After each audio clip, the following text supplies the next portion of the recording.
I hate when I see a man that's so fine and then I pass him and he doesn't say anything. Like when people say, oh, girls don't shoot they shot. Yes, they do. If I look at you like this, like say you walking this way and I'm walking like this, and if I look at you like this, that's me shooting my shot. Come say something.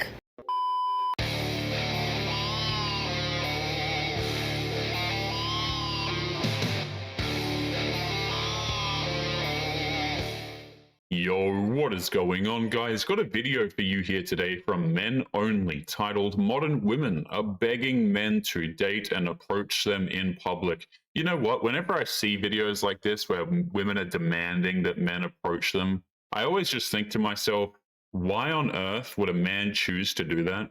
Especially after women have been complaining for so long that men were approaching them, right? So now that men have listened, of course, it's a problem, and the women are now complaining about it. Let's jump into the video. I had a phone call last night with a guy from an app from Bumble, and we'd only exchanged a couple messages. He's like, do you want to hop on a call? I was like, sure, we can hop on a call. And we start talking very quickly. Like within 2 minutes, we start going into our stories because he has 3 kids. I have 1 kid. He was asking me if I'm divorced, and I was like, well, I actually didn't marry my son's father. I was married once previously, and I'm kind of like going into my story, and I know I talk fast. I wasn't even talking this fast. This is extreme. This is like TikTok fast. But I was just sharing my story, and then in the middle of it, he cuts me off and he's like, whoa, whoa, whoa, Lauren, take a breath. She's not telling her story to a guy. It sounds more like she hijacked the phone call to use this guy for some trauma dumping, and her response is to mock him for not wanting to be her therapist. Take a breath. And I stopped talking and I was like, okay, I'm breathing. I took a breath. And he's like, take another breath. And I'm like, I mean, yeah, I'll take another breath. Breathing is important to do. Do you want me to keep talking, or am I allowed to continue now? Do you not want me to talk as much? Do you not want me to talk as fast? It just felt so condescending and rude. I don't like when I don't like when anyone tells me what to do, but especially don't like when a man that I don't even know, within 2 seconds of the phone call being like, take a breath. Then he kept saying, so do you want to go on a date with me? Should we go on a date? Will you go on a date with me? Absolutely not. It sounds like she was getting extremely emotional, and he was just trying to get her to calm down, and her reaction is to take offense because he won't allow himself to be her emotional punching bag here. This is the 5th time that I have told a guy on a dating app, hey, I really like you, like I have a good feeling about you, let's go out, let's do this, and they unmatch me. What do you want? Like, I will never understand men. Ever. Guys don't understand why we're crazy. It's you. It's you. Why do straight cis men act like some girl telling them, I have a feeling for you, is like a marriage proposal? God forbid a woman has feelings and wants to express them. When dudes tell this woman that they don't find her attractive, she immediately has a breakdown and starts uncontrollably ranting in her car. But remember, guys, it's us who are actually the problem. Sometimes I wonder if the dating life was this bad like 20 years ago, because it's like, I don't know how to explain it, y'all. But I really don't understand how any of these men are gonna get married one day, because it's like they always sexualize us, or like don't want to take us serious at all. Like they just want to be friends with benefits until they're like 40. Like, and I go out, guys. I go out. I go to the gym. I do things outside. I go to school, and I still don't see anybody or meet anybody. So I'm like confused. Like, where the hoes? Where the hoes? Where the hoes? When a woman says that all men just want short-term hookups, then it's fairly obvious that's what she's going after, and she can't find a man to take her seriously because these men know there's nothing there to actually take seriously. I'm gonna lie, dating in this generation is so hard. Like, tell me why I went on a date, this was a week ago now, and it was such a good date. Before the date, I was really excited to see him because we had so much in common. Like, we love traveling, we've both been solo traveling, we both love fun things, we both work in finance. There's just so much that we have in common that I was like super excited to go. Date goes really well. There's no awkward silences. He's asking me loads of questions because like men don't ask questions anymore. Women like this will hinge all of their hopes and dreams onto a first date and will get excited because of good conversation, which by the way just means that the dude was attractive to them. But they never say how much the man was speaking during this date. Rather convenient. Like, we left where we were and we went somewhere else. Also, if you do want to go on a first date in Manchester, Marla is such a good place to go for a first date. And we're kind of like tipsy. So we kissed. So it was a really good night. And then obviously we spent almost like maybe around 4 hours together, and he invited me back to his, and I was like, it's a first date, I don't want to do that. So obviously after a date it can go well for you, but you never know how the other person interpreted the date. That man didn't interpret the date differently. He was just looking to have fun and leave. That's why he was asking questions. He's looking for some bedroom fun and is just playing the long game to get some. That's all. So I was just kind of like, I'm just gonna see how it goes. It told me he told me to message him when I got home, but then I got home and I was like, do I message him? I don't know. Did he actually mean that? Did I make this whole thing up in my head? Was it actually not that good? Like, I was just like deep in everything, and I literally just went to sleep straight after I got home. And then the next day he messaged me like morning-ish, maybe around 11 a.m. He was like, I had such a good time yesterday, I hope I get to see you again, something like that, very sweet. And I was like, oh, that's so sweet, like he likes me too. She has no right to complain about anything when he asked her to let him know when she got home safe, and she couldn't even bother to send him a 1-sentence long text. And it went well. I wasn't just like imagining it. Anyways, even that Saturday he was like, how old do you want to, like, you know, he was asking what I was doing. I was like, not much. What are you doing? He was like, not much.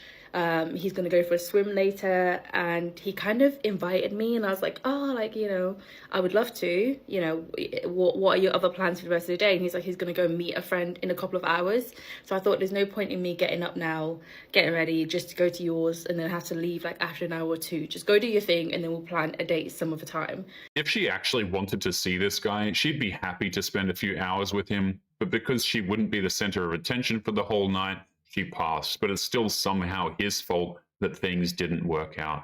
That was how we left that conversation, and then we carried on talking Monday. Now, he works in a different type of finance that requires him to work long hours, so I kind of knew that like he wouldn't be able to message me properly during the week. But he kind of just stopped messaging me on Monday, and I was like, oh, that's fine, like he's just busy. Tuesday comes, no message. Wednesday comes, no message. And then Thursday, at this point, I shed one tear because I was like, ugh, I had a good time. It's a bit of a shame. She's not even willing to do the bare minimum to keep the conversation going. The thought of her reaching out made her so disgusted that she only did it after a few days of not speaking to him. It's a bit sad, but it is what it is. It was just one day. I'm gonna move on. Then I wake up Thursday morning and I was like, you know what? I'm over it now. On to the next. And then guess what I see on my phone? I see a message from him and I'm like, oh my God, like I was just starting to get over you. Let me just backtrack to how we left the conversation before he stopped messaging me. We agreed to go on a second date, and then the conversation was going in the sense of like, he was like, when are you free? And I was like, I'm free Friday, Saturday. This is the type of woman who demands that the man must do everything from planning the dates, paying for them, and initiating every single conversation. And the second he doesn't do that, then he's not a good match for her, apparently. And I asked him, when are you free? So all he had to do was say Friday 7 or Saturday 2, whatever time it was, right? And that's when he didn't reply for like 3 days. And I was like, okay. So then on Thursday, he messaged me being like, oh, I've got plans for Saturday. Can you still do tomorrow? Which I'm kind of like, I don't like that. I was just kind of like, oh, I've got plans, which wasn't a lie, but I could have cancelled my plans, but I was just kind of like, I'm not going to cancel my plans for you when you couldn't be bothered to message me back within 3 days. She said this man has a job in finance. That means long hours with little personal time. He didn't text her because he was working, but apparently remaining employed is not a valid excuse for not reaching out. So I said, I've got plans Friday, Saturday. How about next week? This was yesterday, Friday. Now it's Saturday, and he still hasn't messaged me back. Like, the avoidant in me would have just blocked him. Like, after he didn't reply to me for a day or two, I would have just blocked him because out of sight, out of mind. But I'm a recovering avoidant. She's not a recovering avoidant. She's still very much actively avoiding talking to this guy by not lifting a finger to check in on him. She sabotaged everything and blames him when it all fell apart. So I don't know how to deal with this situation without like reverting back to my traumatic response. So I'm trying to be grown up and understanding, but at the same time, we've only been on one date. if he doesn't want to go on a date, he just has to say he doesn't want to go on a date. Do you know what I mean? Like, I don't understand why it's so long. So, yeah.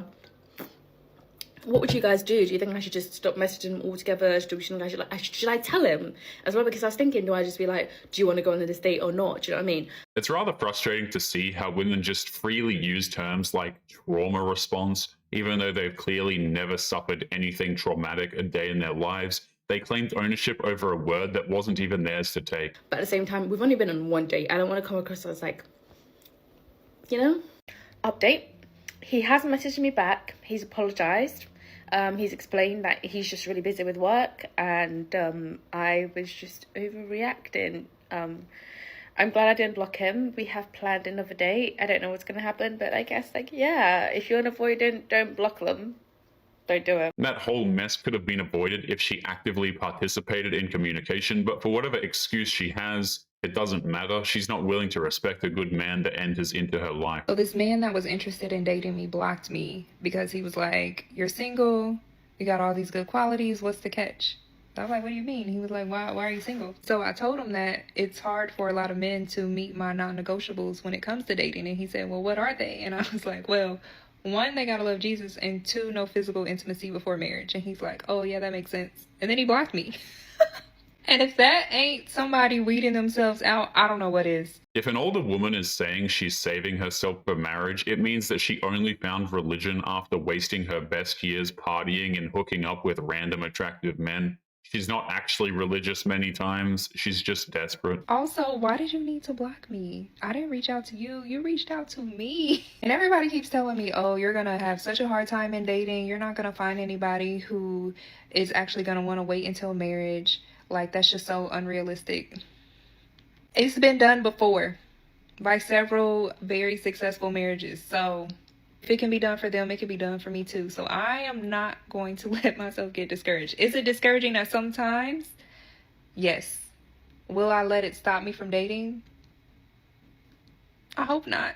Those types of marriages were typically when the woman was young and had a body count of 0. Those types of marriages tend to last longer than a woman who uses religion to treat men poorly. Talk about the most atrocious phenomenon that I experienced when I was on Tinder.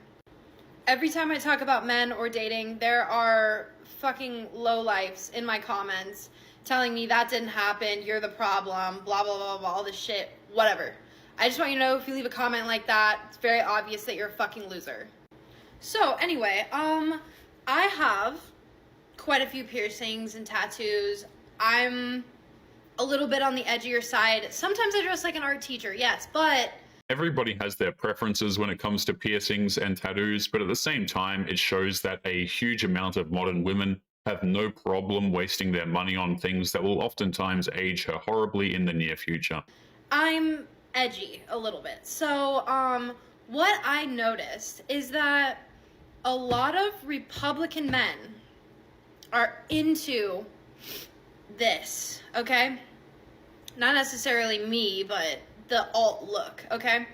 So I want to preface this saying, in my bio, I literally had a line saying, if you voted for that man, do not hit me up. Using politics to try and shame men doesn't work. That's because those types of men know what kind of a woman they're dealing with when she says crap like that. They'll leave her to the simps, players, and scammers. But anyway, guys, we are going to be leaving today's episode there. As always, don't forget to leave your thoughts and your comments. Make sure you guys take care of yourselves, and I'll be seeing you all in the next one. Peace.